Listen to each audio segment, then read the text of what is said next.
काली और गोरी बहनों का भाई दूज। मीना रसोई में खड़ी होकर रो रही होती है।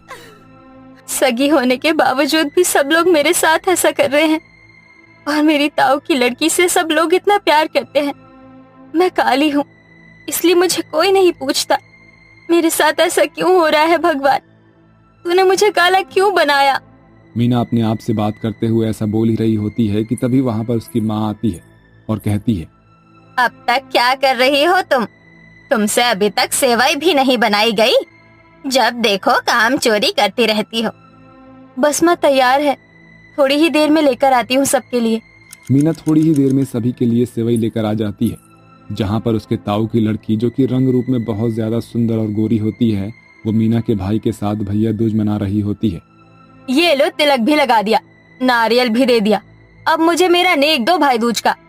और आप मेरे लिए क्या तोहफा लेकर आए हो? अरे मेरी प्यारी बहन, ये देख, मैं तेरे लिए कितनी प्यारी ड्रेस लेकर आया हूँ, और साथ में ये चॉकलेट का डिब्बा भी, ये मिठाई, ये कुछ पैसे, तुम इससे कोई चीज खा लेना। सुजीत ऐसा कहकर अपनी गोरी बहन को बहुत सारे तोहफे, चॉकलेट का डब्बा और पैसे दे देता है। ये सब देखकर उसकी काली बहन मीना उसके पास आकर कहती है, भैया मैं भी नारियल लेकर आ जाऊं? मुझे बेशक आप नेक मत देना, बस मेरे हाथों से भाई दूज करवा लो। मुझे भी आपके साथ भाई दूज मनाना है। मेरे पास टाइम नहीं है, मुझे अभी ऑफिस के लिए निकलना है। चलो मैं जा रहा हूँ। माँ, आज मेरे ऑफिस में बहुत सारा काम है, बहुत जरूरी मीटिंग भी है।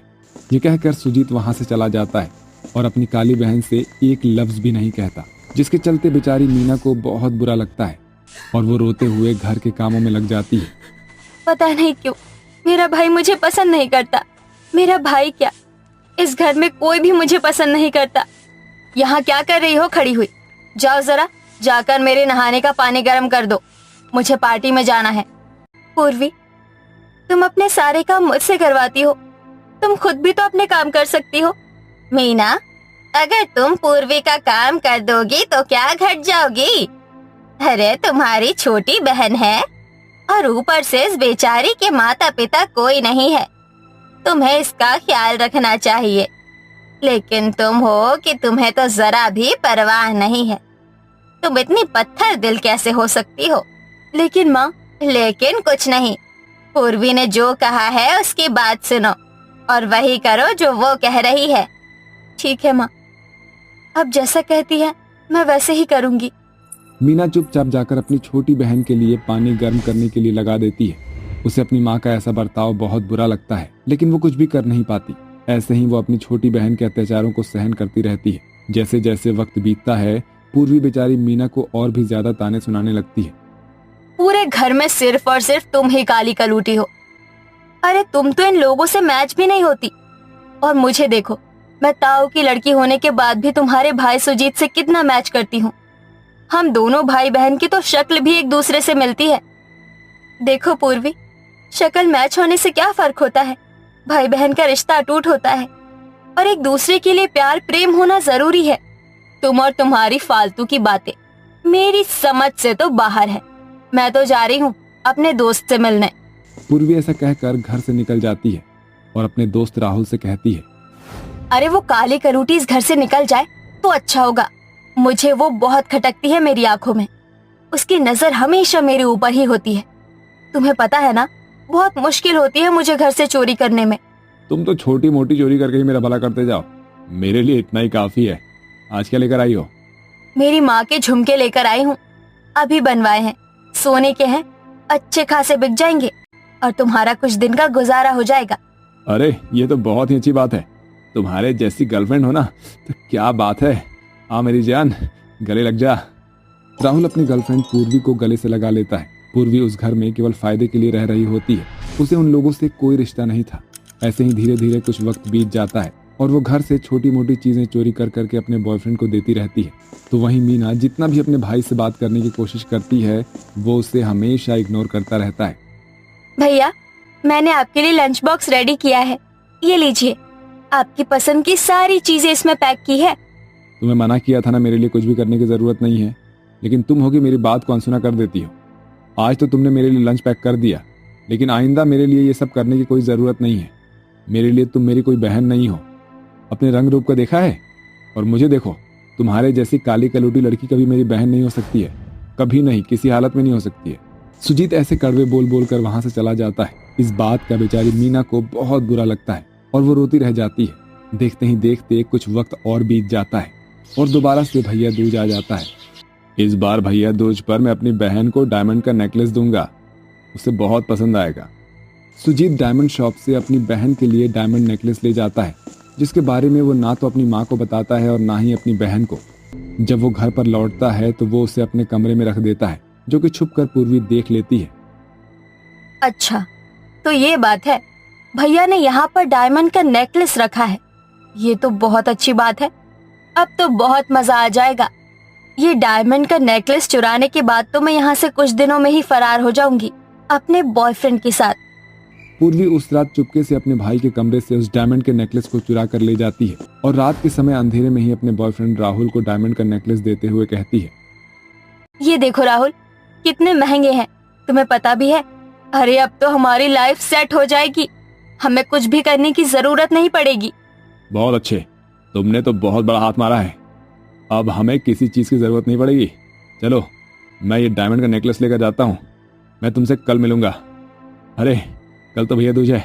कोई बात नहीं, तुम भैया दूज मना लो, उसके बाद मिलते हैं। राहुल ऐसा कहकर डायमंड का नेकलेस ले जाता है, जिसके बाद पूर्वी वापस अपने घर लौट आती है, जहां वो आराम से आकर सो जाती है। अगले दिन जब सुबह होती है तो सुजीत को डायमंड का नेकलेस नहीं मिलता। यहाँ मैंने डायमंड का नेकलेस रखा था, कहीं दिखाई नहीं दे रहा। माँ, कहीं आपने देखा क्या? नहीं बेटा, मैंने कोई डायमंड का नेकलेस नहीं देखा। तूने मुझे बताया ही नहीं कि तू डायमंड का नेकलेस लेकर आया है। कहीं ये सब उस काली कलूटी मीना का काम तो नहीं है? वैसे भी वो मुझे बहुत चुट्टी रखती है। सुजीत की बात सुनकर पूर्वी इस बात को और बढ़ावा देने लगती है ताकि उसके ऊपर कोई शक न करे। मुझे भी यही लग रहा था, जरूर मीना ने ही नेकलेस चुराया होगा। इसे जरा भी शर्म नहीं आई भाई दूज पर चोरी करते हुए। सभी लोग मीना के पास जाकर उससे डायमंड का नेकलेस मांगने लगते हैं, लेकिन मीना हर बार एक ही बात कहती है, आप लोग ये कैसी बातें कर रहे हो? क्या मैं आप लोगों को चोर नजर आ रही हूँ? एक लड़की भला अपने घर में ही चोरी करेगी? सुजीत अपनी बहन मीना के बाल जोर से पकड़कर कहता है, अगर मुझे डायमंड का नेकलेस नहीं मिला ना तो मुझसे बुरा कोई नहीं होगा। बहुत हो गया। वैसे भी मुझे इसकी शक्ल पसंद नहीं है। इसकी जल्दी से शादी करके यहाँ से रफा दफा करो इसे। ऐसा कहकर सुजीत अपने कमरे में चला जाता है। वो अपने लैपटॉप पर कुछ जरूरी काम कर रहा होता है। तभी उसके लैपटॉप में सीसीटीवी कैमरा अपने आप ओपन हो जाता है, जहां वो रिकॉर्डिंग देखने लगता है, जिसमें पूर्वी डायमंड चुराते हुए दिखाई पड़ती है। ये मैं क्या देख रहा हूँ? मैंने ऐसा कभी नहीं सोचा था कि ये काम पूर्वी कर सकती है। तभी सुजीत के पास पूर्वी आती है और भैया दूज मनाने लगती है। सुजीत पूर्वी से कुछ कह नहीं पाता। तभी वहां मीना भी आ जाती है और रोते हुए कहती है, भैया मुझे इस बार तो भाई दूज करने दो। वैसे भी अब तो आप मेरी शादी करके मुझे यहाँ से भेज ही दोगे। एक आखिरी बार मैं अपने भाई के साथ भाई दूज मनाना चाहती हूँ। चली जाओ यहाँ से, चोरनी कहीं की। तुम एक चोर हो, तुम्हारी चोरी पकड़ी गई और उसके बाद भी तुम भाई दूज करने के लिए भैया के पास आई हो। जाओ, निकलो यहाँ से। पूर्वी के मुंह से ऐसी बात सुनकर सुजीत उसके मुंह पर एक जोरदार तमाचा मारता है और उसे सीसीटीवी कैमरा दिखाता है। मैंने तुमसे ऐसी उम्मीद कभी नहीं की थी। तुमने खुद चोरी की और इल्जाम इस बेचारी के ऊपर डाल दिया। और तुम मेरी बहन नहीं हो सकती हो, तुम खुद एक चोरनी हो। जाओ, चली जाओ यहाँ से और अपनी शक्ल मुझे कभी मत दिखाना। सुजीत के कहने पर पूर्वी वहां से चली जाती है, जिसके बाद सुजीत अपनी बहन मीना के साथ पहली बार भाई दूज मनाता है और उससे माफी भी मांगता है। जिसके बाद सुजीत अपनी बहन मीना को बहन का दर्जा देता है और उसके साथ खुशी खुशी रहने लगता है। अरे बाप रे बाप, आज तो ज्यादा ही सब्जी लानी पड़ गई और ये तो मुझसे संभल भी नहीं रही है। दोनों हाथों में दर्द हो गया है, थोड़ी देर यही रुक जाती हूँ। ये बोलकर सोनिया वहीं रुककर सब्जी का थैला साइड में रख देती है। तभी उसकी सब्जियों के दोनों थैलों को केशव आगे आकर पकड़ लेता है। अरे केशव भैया, आप रहने दीजिए, मैं कर लूंगी। अरे नहीं नहीं दीदी, मैं उठा लेता हूँ। वैसे भी आमने सामने ही तो घर है, साथ में चलते हैं। ठीक है केशव भैया। फिर केशव उसका सामान उठाकर घर तक छोड़ देता है। दरअसल केशव उसके घर के सामने ही रहता था और वो बहुत अच्छे दिल का हेल्पफुल इंसान था। तभी सोनिया के आते ही उसकी जेठानी नताशा कहती है, अरे सोनिया, तुम आ गई, चलो अच्छा है। देखो खाना मैंने बना दिया है, अब हमें दुकान पर चलना चाहिए। दीपिका हमारा इंतजार कर रही होगी, उसने कुछ खाया भी नहीं है। ठीक है दीदी, पर आपने माँ जी को खाना खिला दिया क्या? अरे तुम दोनों मेरी चिंता मत करो, खा लिया मैंने खाना। दीपिका दुकान पर अकेली होगी, उसके पास चले जाओ और दुकान में जो पूजा का सामान खत्म हो गया हो उसे भी भरवा देना। और तुम दोनों तो खाना खा लो। नहीं माँ जी, हम तीनों बहुएं साथ में खाना खाएंगी। फिर टिफिन पैक करके दोनों बहू अपने पूजा का सामान बेचने दुकान पर चली जाती हैं। अरे आप दोनों दीदी आ गई, अच्छा हुआ, मैं कब से आपके बिना बोर हो रही थी। ठीक है, पहले गरम गरम खाना खा ली, हम तेरे लिए लाए हैं और हमें भी भूख लग रही है। हाँ हाँ आ जाओ दीदी। फिर तीनों काली बहुएं जल्दी से खाना खा लेती हैं। इतने में ग्राहक आ जाता है। अरे बहन जी, जरा मुझे हवन सामग्री का ये सामान दे दीजिए। ठीक है भाई साहब, आप जरा रुकिए। फिर नताशा उसका सामान इकट्ठा करके उसे दे देती है। आप भी सोच रहे होंगे कि आखिर शकुंतला के 3 बेटे होने के बाद भी तीनों बहुएं अकेली पूजा सामग्री की दुकान क्यों चला रही थी। क्योंकि शकुंतला के तीनों बेटे निकम्मे और 1 नंबर की नशेड़ीबाज थे, जो हमेशा नशे में धुत रहते थे और अपने काम पर बिल्कुल ध्यान नहीं देते थे। शाम हो जाती है, तीनों बहुएं अपने घर लौट जाती हैं। खाना बनाने में उन्हें समय लग जाता है और तीनों के नशेड़ी पति गोपाल, सुमित, राजीव आकर कहते हैं, भूख लगी है मुझे। हाँ भूख लगी है। नताशा, नताशा खाना लाओ। दीपिका, दीपिका, अरे कहाँ मर गई दीपिका? मुझे भूख लग रही है, शाही पनीर बना मेरे लिए। चलो चलो लेकर आओ, बहुत भूख लगी है। मुझे अभी खाना बनाने में थोड़ा समय लगेगा। साला मेरी जोरू ने तो मुझे आवाज ही नहीं दी अभी तक।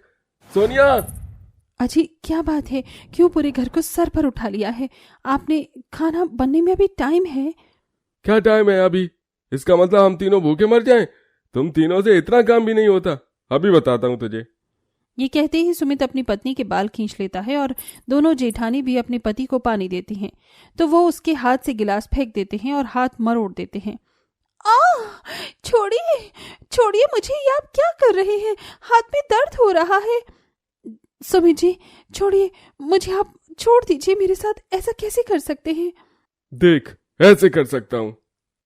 भगवान के लिए छोड़ दीजिए, मुझे बालों में दर्द हो रहा है। ये नशे में धुत होकर आप तीनों जो हम तीनों पर अत्याचार करते हैं, ये बिल्कुल ठीक नहीं है। कितनी बार बोला है ये पीना छोड़ दीजिए। हमें ऐसे तकलीफ देकर आपको कुछ हासिल नहीं होगा। ज्यादा बकवास ना कर। तीनों पति अपनी पत्नियों को टॉर्चर कर रहे थे कि तभी शकुंतला आकर अपनी बहुओं को बचाती है।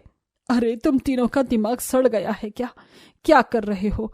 यूं अपनी पत्नी पर हाथ उठा रहे हो, ऊपर से पीकर आए हो। कितनी बार बोला है मत पिया करो। तुम तीनों घर तो संभाल नहीं सकते, कम से कम तुम्हारी पत्नियां घर भी संभाल रही हैं, घर का खर्चा भी देख रही हैं। देखो देखो, हमारी माँ हमारी नहीं इनकी माँ हो गई है अब। शकुंतला अपने बेटे को एक थप्पड़ मारती है। उससे पहले तीनों बेटे बेहोश हो जाते हैं। बदतमीज कहीं के। बहुओं तुम रो नहीं, मुझे तो समझ नहीं आ रहा कि मेरे बेटे ऐसे क्यों हो गए हैं। मुझे तुम तीनों पर गर्व है, पता नहीं कैसे तुम तीनों सह लेती हो। बस सह लेती है माँ जी। दिन गुजरते हैं पर तीनों पतियों का व्यवहार अपनी पत्नियों के लिए बिल्कुल नहीं बदलता। वहीं शाम को तीनों पानी की कैन बाहर से उठाकर घर में रख रही होती हैं तो उनसे उठती नहीं है। फिर केशव आकर उनकी हेल्प करता है। अरे भैया आप कैसे इस वक्त आ गए हो, जब हमें मदद की जरूरत पड़ती है? अरे कोई बड़ी बात नहीं है दीदी, मेरे लिए तो आसान है ये सब। थैंक यू भैया। दीदी एक बात पूछूं, बुरा ना मानो। कल आपके घर से बहुत रोने चिल्लाने की आवाज आ रही थी, आप ठीक तो हैं? हाँ हाँ ठीक है, हमें क्या होगा, कुछ सामान गिर गया था, हाथ से वो आवाज थी। कुछ दिन बाद तीनों पति फिर शराब पीकर किसी न किसी बात पर अपनी पतियों को मार रहे थे कि केशव बालकनी से देख लेता है और बचाने के लिए चला आता है। अरे राजीव भाई, आप ये क्या कर रहे हैं? आप तीनों को शर्म आनी चाहिए अपनी पत्नी पर हाथ उठाते हुए। छोड़िए इनका हाथ। अबे बस साले, तू कौन होता है हमें कुछ कहने वाला? हम अपनी पत्नियों के साथ कुछ भी करें? और तेरी हिम्मत कैसे हुई घर में घुसने की? चल निकल यहाँ से। केशव भैया। तभी केशव उन तीनों के हाथों से तीनों बहुओं का हाथ छुड़वाकर उन्हें कमरे में बंद कर देता है। शुक्रिया भैया, आपने हमें बचा लिया। आज तो माँ जी भी नहीं थी यहाँ पर। मैंने अक्सर पहले भी देखा है, ये तीनों आप तीनों को बहुत टॉर्चर करते हैं। मैंने कभी कुछ कहा नहीं, पर आज मैं देख नहीं पाया। आप मेरी बहन की तरह हो, क्यों सहती हैं आप अपने पति का ये अत्याचार? इसके अलावा हम कर भी क्या सकते हैं?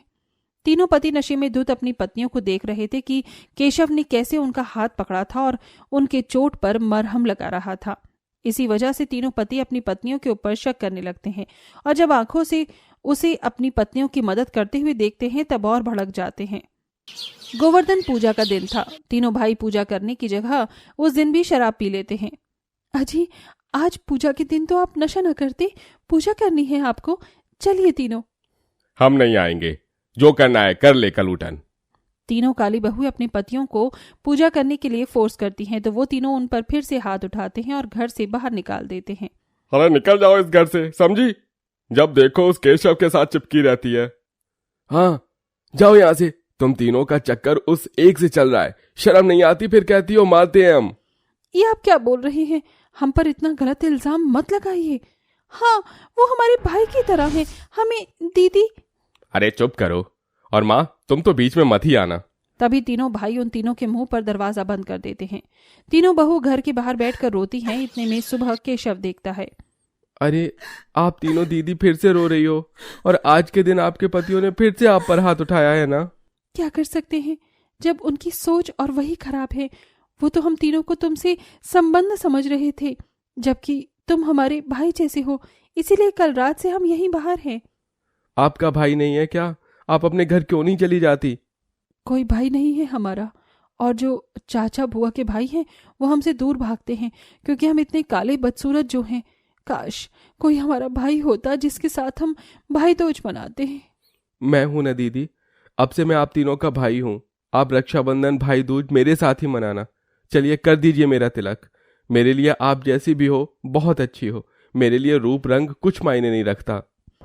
सच में तुम दिल की बहुत अच्छी हो केशव। फिर तीनों काली बहनें केशव के हाथ पर कलावा बांधकर उसके माथे पर तिलक करती हैं और नारियल देकर भाई दूज की रस्म पूरी करती हैं।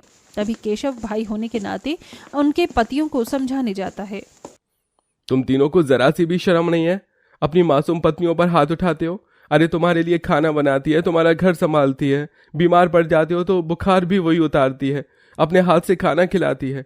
इतनी सेवा तुमने भी कभी नहीं की होगी जितना तीनों दीदी ने मिलकर की है। कि तुमने उनके साथ ऐसा क्यों किया? और गलत मत समझो, मैं उनका भाई हूं, इससे ज्यादा कुछ भी नहीं। और एक बात और मैं आपको बता दूं, आज के बाद तीनों दीदी को हाथ लगाया तो मुझसे बुरा कोई नहीं होगा।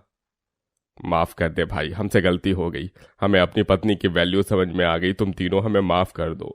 हाँ, माफ कर दो। ठीक है, शुक्र है बेटा, तुमने समझा दिया इन्हें। इस तरह तीनों पतियों को अपनी पत्नियों की कदर हो जाती है। वो उनके साथ खुशी खुशी रहने लगती हैं और तीनों बहनों को भी अपना प्यारा भाई मिल जाता है, जिसके बाद वो हमेशा भाई दूज मनाती हैं।